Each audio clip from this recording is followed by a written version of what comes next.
Chelsea's search for a new permanent manager is taking shape, with three prominent names emerging as the club's primary targets for this summer. This piece examines who is in the frame, what criteria Chelsea's search for a new permanent manager is taking shape, with three prominent names emerging as the club's primary targets for this summer. This piece examines who is in the frame, what criteria Chelsea have set for the role, and why this appointment is proving considerably more complicated than it might appear from the outside. Before a ball has been kicked in Chelsea's final matches of the season, the conversation at Stamford Bridge has already shifted firmly towards the summer. Liam Rosenior's tenure has come to an end. Interim boss Callum McFarlane is steering the ship towards the finish line, and the club's ownership is quietly drawing up a list of potential successors. Chelsea's ownership has consistently faced criticism for the pace and volume of its managerial changes since Todd Boehly's consortium took over in 2022. The sacking of Rosenior is simply the latest instalment in a cycle that has worn thin with supporters and observers alike. What's interesting about this particular moment, however, is the club's apparent determination to approach the decision with more deliberation than has been customary.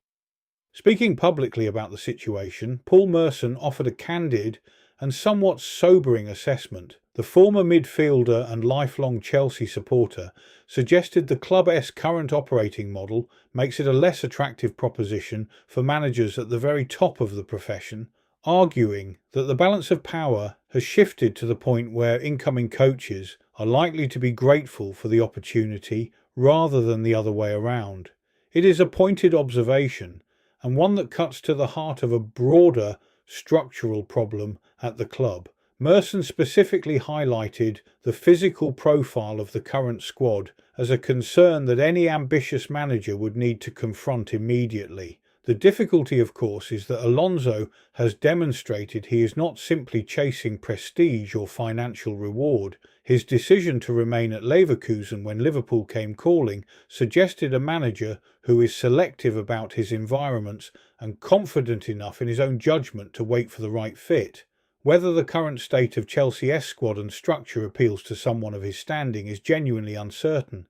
Merson's point about the physical condition of the squad and the broader instability of the club's managerial environment is precisely the kind of factor that might give a manager of Alonso's calibre cause for reflection. Beyond the individual candidates, this search reopens a debate that has followed Chelsea throughout the Boehly era.